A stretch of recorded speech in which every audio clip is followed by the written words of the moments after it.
안녕하세요 여러분. 전찬일의 찬스무비 전찬일입니다. 최근 몇 주 동안에 걸쳐서 그야말로 평상시에 보기 쉽지 않은 아주 괜찮은 웰메이드 잘 만들어진 다양성 영화들이 연속 선보이고 있는데요. 오늘 소개할 영화는 지난 22일 개봉한 영화죠. 케이트 블란쳇의 연기가 하도 돋보여서 오는 3월 12일 개최될 제95회 아카데미 상에서 여우주연상 수상이 유력시 되고 있는 타르라는 영화입니다. 이미 예고했었죠. 프랑스어 오정의 피터 폰 칸트와 더불어 타르에 대해서 예고했었는데 별도로 좀 짚어야 될 필요가 있어서 오늘은 집중적으로 타르 속으로 들어가 보도록 하겠습니다. 사실 타르와 더불어 선보인 영화는 한국 영화 카운트도 있었고요. 또 서치 2도 있었고 그 두 영화들이 일반 관객들한테는 더 환영받고 더 많은 관객이 들겠지만 영화 평론가 입장에서 좀 집중적으로 파고 들어갈 필요를 느낀 영화는 바로 타르라는 영화입니다. 타르는 저는 실존 인물인 줄 알았는데 실존 인물은 아니고요. 가상 인물인데 세계 최고의 교향악단이죠. 베를린 필하모닉의 수석 지휘자, 여성 지휘자인 리디아 타르에 대한 일종의 정기성 휴먼 드라마입니다.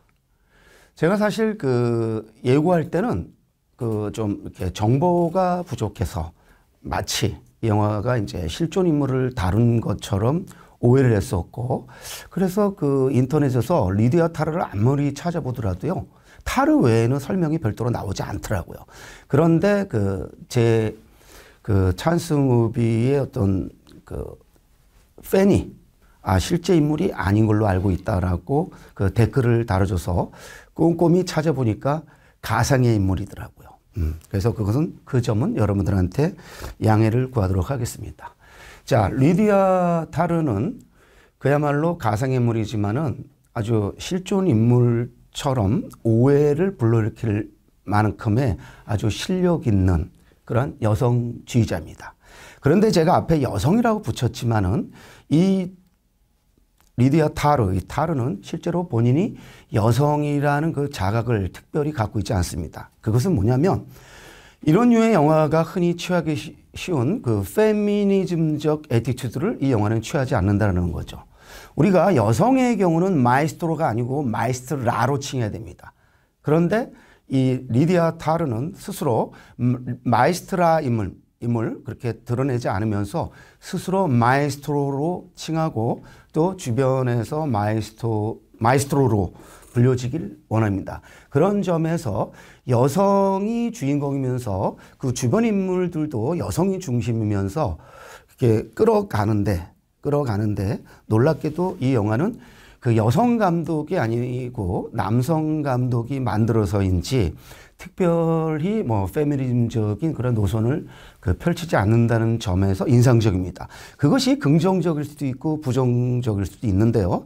만약에 부정적으로 본다면은 여성 중심의 서사임에도 불구하고 여성성을 전면에 부각시키지 않는 이 영화의 노선에 대해서 못마땅해 할 수도 있을 겁니다. 감독은 토드 필드입니다. 여러분이 혹시 케이트 윈슬렛이 주연했던 리틀 칠드런이라는 영화를 기억하시는지 모르겠습니다. 2006년에 선보였던 영화인데요. 케이트 윈슬렛이 당시 아카데미 여우주연상 후보에 올랐었죠. 수상에는 실패했지만. 그러니까 그 영화 이후에 16년 만에 선보이는 영화입니다. 타르는 작년 베니스 영화제에서 경쟁 부문에 선보이면서 케이트 블란쳇에게 볼피컵 여우주연상을 안겨준 그런 영화입니다. 자, 세계 3대 영화제라고 칭해지는 베니스 영화제에서 여우주연상을 받았다는 것은 그만큼 케이트 블란쳇의 연기가 걸출하다는 것을 의미할 텐데요. 그 이후로 지금 웬만한 연기상은 다 휩쓸고 있습니다. 최근에 그 영국 아카데미죠. 베프타상에서 여우주연상을 거머쥐었죠. 그리고 그 전에 골든글러브 상에서도 드라마 부문 여우주연상을 거머쥐었습니다. 자, 이렇듯 그 케이트 블란쳇이 지금 연기상을 거의 싹쓸이 하다시피 하고 있는데요. 아카데미에서 이번에 케이트 블란쳇에게 여우주연상을 안기지 않는다면은 아마 아카데미 회원들이 그 비난을 받지 않을까 이렇게 예상하고 있습니다. 저도요, 압도적으로 케이트 블란쳇이 차지할 거라고 예상하고 있습니다. 오해하지 마세요. 그렇다고 다른 여우주연상 후보들이 연기를 못했다는 의미는 아닙니다. 지금 양자경, Everything, Everywhere, All at Once. 제가 볼 때 그 케이트 블란쳇을 위협할 수 있는 그 거의 유일한 그 다크호스인데요. 그 둘 중에 한 사람이 받겠지만 제가 볼 때 연기의 질감이나 그 강렬함, 그 임팩트에서는 사실 양자경이 케이트 블란쳇에 비교될 수 없다는 게 제 입장입니다. 그 외에 그 말린 먼로의 그 삶을 그린 블론드의 아나데 아르마스라든지, 그 다음에 투 레슬리의 안드레아 라이즈버러라든지, 그리고 그 스필버그의 이게 뭐 몇 개 이상을 안겨줄지 모르겠습니다만은 더 파벨만스의 미셸 윌리엄스 등 쟁쟁한 여배우들이 있긴 있지만은 제가 볼 때 연기 면에서 타르의 케이트 블란쳇을 이기기는 좀 어렵지 않겠느냐 이렇게 예상하고 있습니다. 제가 볼 때 이 타르는요, 케이트 블란쳇에 의한 케이트 블란쳇을 위한 영화라고 해도 과언이 아닙니다. 그만큼 케이트 블란쳇은 리디아 타르라는 그 걸출한 베를린 필하모닉의 수석 지휘자니까 얼마나 뛰어난 능력을 갖고 있는 여성입니까? 그러면서 어떤 남성 뮤지션과 비교해도 뒤떨어지지 않는 그런 걸출한 카리스마와 실력을 발휘하는 그 리디아 타르를 그야말로 완벽하게 연기하기 때문에 제가 볼 때 이 영화를 보신 분들은 케이트 블란쳇의 생애의 대표작은 아마 타르라고 다 평가하지 않을까 이렇게 보고 있습니다. 그 전에 그러니까 아카데미 여우주연상을 안겨줬었죠. 2014년에 블루 제스민. 그렇죠? 블루 제스민 그동안 어떻게 보면은 케이트 블란쳇의 최고작이라고, 연기 최고작이라고 흔히 알려졌었는데 아마 블루 제스민에서 타로로 넘어가지 않을까. 그리고 이제 2005년도죠. 마틴 스코세지의 에비에이터에서 아카데미에 후보 지명되면서 내친김에 그 여우 주연상이 아니고 조연상까지 거머쥐었었는데 이번에 이제 아카데미 세 번째에서 그 아마 세 번째 수상을 하게 되지 않을까 예상하고 있습니다. 그렇다고 해서 이 영화가 케이트 블란쳇의 연기로만 승부 거는 영화는 아닙니다. 물론 연기가 가장 이 영화의 큰 매력이긴 하지만요. 이 영화에서 같이 조연으로 그 연기하는 그 다른 여배우들도 우리가 눈여겨봐야 됩니다. 이 영화는 그 호주 출신의 그 할리우드를 대표하는 케이트 블란쳇 외에도 지금 프랑스를 대표하는 여배우이죠. 노에미 멜랑. 여러분 타오르는 여인의 초상을 보신 분들은 아마 이 여배우에 대해서 강렬한 인상을 갖고 있을 텐데 그때 화가역으로 나왔었던 노에미 멜랑, 그리고 최근에는 파리 13구 자코 오디아르의 파리 13구에 나왔었던 노에미 멜랑이 조수역, 나중에 떠나가긴 합니다만은 그 리디아 타르의 아주 훌륭한 조수역을 연기하면서 역시 노에미 멜랑이라는 어떤 감탄이 나올 만큼 실감 넘치는 연기를 또 보여줍니다. 자, 이렇게 할리우드를 대표하는 케이트 블란쳇, 프랑스를 대표하는 노에미 멜랑, 그리고 또 한 명의 여배우, 독일을 대표하는 니나 호스.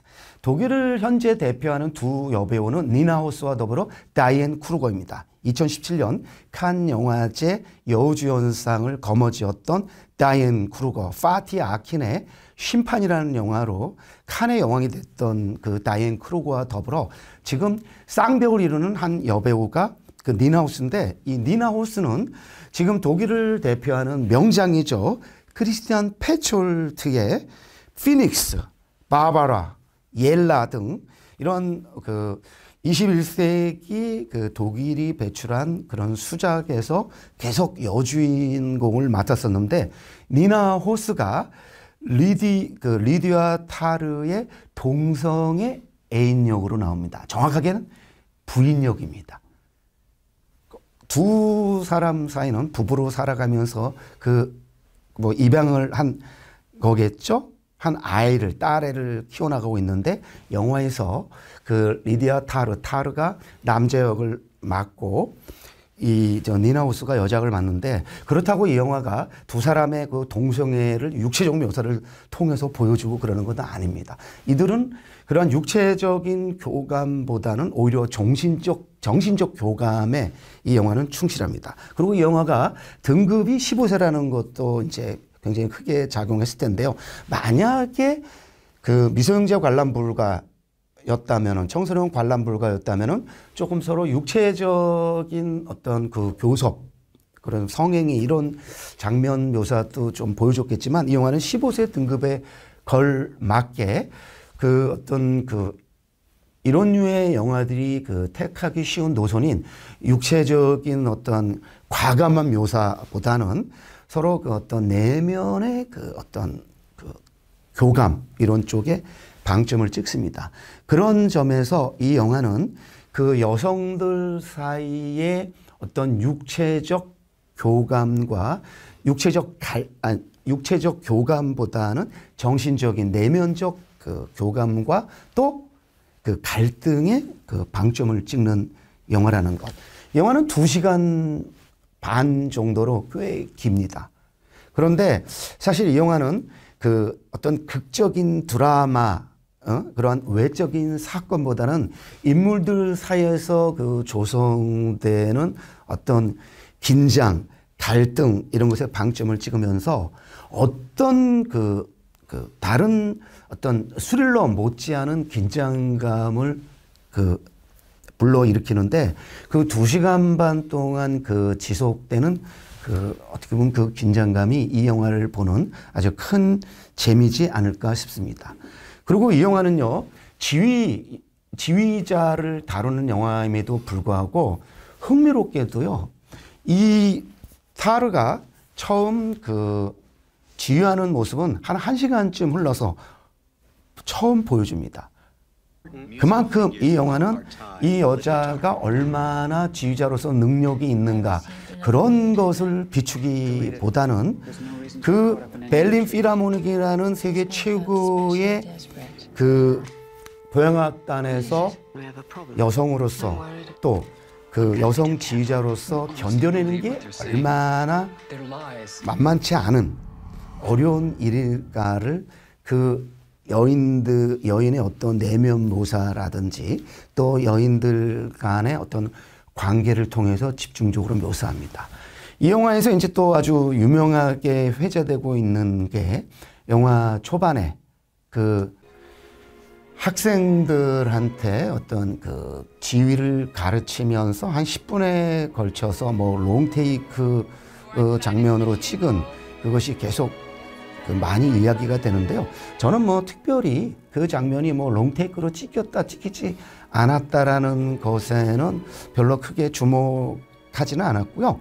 그거보다는 그 안에서 펼쳐지는 어떤 그 뭐랄까 그 클래식, 특히 이제 지휘에 대한 그 음악에 대한 타르의 해석, 그리고 타르와 어떤 또 긴장 관계를 조성하는 그 팬젠더라고 하더라고요. 자기가 스스로 여성인지 남성인지 성 전체성을 결정할 수 없는 한 그 남학생과의 어떤 그 갈등.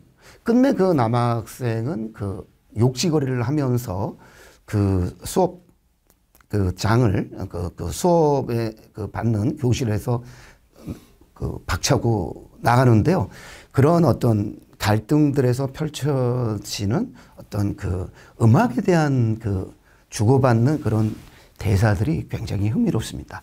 제가 볼 때요, 이 토드 필드는요, 엄청난 클래식 광인 게 확실합니다. 이 영화를 보면은 그 클래식에 대해서 평소 관심이 없으면은 좀 보기 좀 버거울 정도의 전문적인 그 이름들이 막 나옵니다. 예를 들면 뭐 카란이라든지 레오나르도 번스타인 정도는 웬만한 분들은 다 알고 있는데 가령 뭐 프루트 뱅클러라든지 저는 왕년에 그 중학교 때 클래식을 지금도 뭐 클래식을 좋아합니다만은 지휘자를 꿈꿨던 사람이기 때문에 저는 뭐 프루트 뱅클러가 어떤 지휘를 하고 헤르부트 폰 카라얀이 어떤 지휘를 하고 레너드 번스타인이 어떤 지휘를 하는지 좀 압니다. 그리고 거기서 또 그 영화 속에 등장하는 그 첼리스트가 얘기하는 자클린 듀프레라든지 또 뭐 이런 그 자클린 눈물이라든지 이런 첼로곡도 좀 전 들어서 알고 그리고 뭐 바렌보임과 그 자클린과의 어떤 그런 또 어떤 결혼 생활, 비극 이런 것도 좀 알고 해서 저는 정말 이 영화를 굉장히 흥미진진하게 아주 그 뭐랄까 액션도 없이 어떤 인물들 간의 어떤 내면의 갈등을 중심으로 펼쳐지면서 이는 영화임에도 불구하고 어떤 액션 영화 이상의 긴장감을 느끼면서 봤는데 여러분도 아마 좀 이렇게 클래식을 평상시에 좀 좋아하시는 분이라면은 그 긴장감 저 못지않게 느끼면서 보실 수 있을 거라고 저는 확신합니다. 그래서 사실 이 타르라는 영화는 그 대중들이 많이 가서 보는 영화는 아니고요. 이른바 시네필들 그리고 평상시에 그 액션 위주의 영화라든지 어떤 외적 사건 위주의 영화 그런 영화보다는 어떤 내면의 울림이라든지 내면의 그 교감에 좀 방점을 찍고 영화를 보신 분들한테는 아주 굉장히 반가운 영화일 거라고 저는 확신합니다. 이 영화를 보시다 보면은요, 여러분 작년에 그 반 클라이번 그 피아노 국제 콩쿠르에서 그 1등을 한 그렇죠? 이민찬. 지금 이민찬 신드롬을 일으키고 있는데 거기서 그 라흐마니노프 연주를 할 때 그 지휘를 했던 그 지휘자 기억나세요? 마틴 알섭이라고 여성 지휘자였죠. 그렇죠? 볼티모어 교향악단의 음악 감독이고 그 상파울로 그 브라질 상파울로 그 교향악단의 그 수석 지휘자 있는데 아마 이 영화를 보면 자연스럽게 마틴 알섭이 떠오를 것 같고요. 그 다음에 이제 2019년에 국내 개봉됐던 2018년작이죠. 더 컨덕터라는 영화가 떠오르실 겁니다. 보지 않으셨다면 더 컨덕터를 찾아보기를 여러분 권합니다. 이 영화를 보다 보면요. 이 타르에서 한 명의 그 여성 지휘자를 언급을 합니다. 안토니아 브리코라는 이름입니다. 여러 차례에 걸쳐서 본인한테 가장 그 지대한 영향을 미친 그 여성 지휘자인데 더 컨덕터는 바로 안토니아 브리코라는 실존했던 그 여성 지휘자 1920년대 후반과 30년대에 그 어떤 전 세계에서 아주 괄목할 만한 활약상을 펼쳤던 뉴욕 필하모닉에서 그 여성 사상 최초로 그 지휘를 했던 그 안토니아 브리코에 대한 그 언급이 계속 나오는데 바로 안토니아 브리코에 대한 그 이야기를 다룬 영화가 더 컨덕터입니다. 그래서 타르를 보시면서 그 더 컨덕터를 같이 연기해서 보면은 아마 더 컨덕터도 굉장히 흥미로우실 거고 이 타르란 영화도 훨씬 더 흥미롭게 보실 수 있지 않을까 이렇게 생각합니다. 사실 여성 지휘자 흔치 않죠. 우리나라에는 제가 떠오르는 이름이 이제 여자경이라든지 또 뭐 성시연 그리고 개인적으로 좀 친분이 있는 대전에서 활동하는 김덕규 그런 교수 뭐 이렇게 몇 분이 있는데 사실 이제 갈수록 그 그러니까 여성들이 이제 그 교향악대에서 차지하는 어떤 비중도 커가면서 물론 우리나라는 일찍부터 여성 그 연주자들이 더 많긴 했습니다만은 저 얼마 전에 기사 보니까 베를린 필하모닉에서 그 최초로 1882년인가요? 설립 이후 최초로 퍼스트 바이올린 그 악장으로 여성이 임명됐다라는 기사가 나왔는데 그래서 클래식계에 부는 여풍 뭐 이런 기사가 얼마 전에 나왔는데 그 라트비아 출신 바이올리니스트 비네타 사레이카가 그 베를린 그 필하모닉 사상 최초로 악장에 임명됐다라는 기사가 얼마 전에 나왔었는데 어쨌든 이런 기사와 연계해서 또 타르를 보는 재미도 있지 않을까 싶고요. 그런 점에서 이제 남성 중심의 어떤 클래식계에서 그 여성이 어떠한 활약상을 펼칠 수 있는가를 어떤 가상의 인물, 리디아 타르라는 가상의 인물을 통해서 아주 멋진 휴먼, 심리가 뛰어난 어떤 드라마로 펼쳐 보인 게 아닌가 이렇게 보고 있습니다.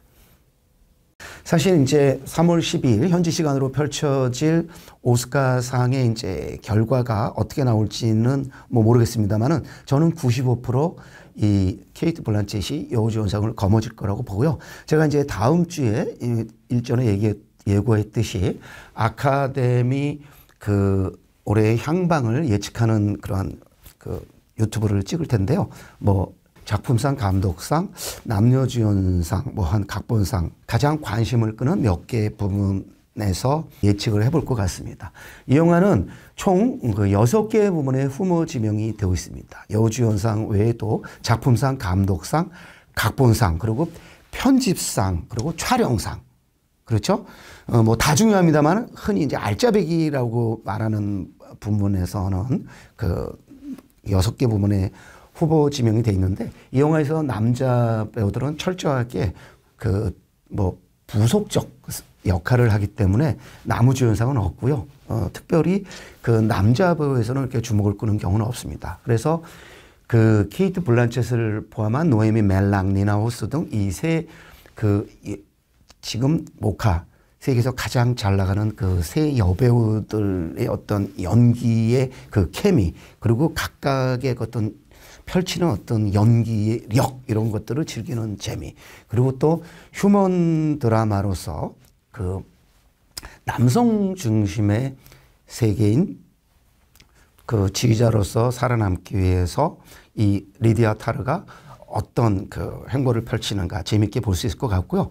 사실 이 여인은 굉장히 권력종도 있고 욕망이 강해서 주변과 잘 화합을 잘 이루지는 못합니다. 그래서 끝내 그 세계 그러니까 정점에 있는 그러한 베를린 필하모닉의 수석 지휘자에서 결국에는 그 밀려나서 영화가 끝날 때쯤이면 동남아 어느 나라로 가서 게임 음악을 연주하는 장면으로 끝이 나는데 그 나라는 필리핀이고요. 그래서 그 여인의 어떤 몰락을 보여주는데 저는 그 여인의 몰락을 완전한 그 패배로 보지 않고 새로운 출발로 저는 해석합니다.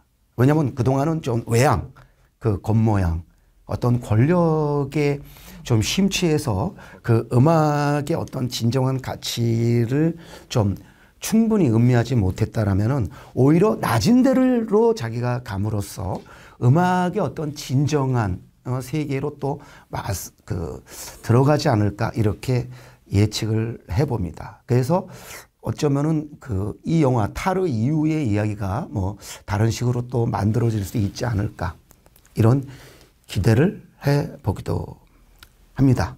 여러분 뭐 타르 흔히 쉽게 볼 수 있는 영화 아니니까 보기를 강추하고 다음에 뵙겠습니다. 고맙습니다.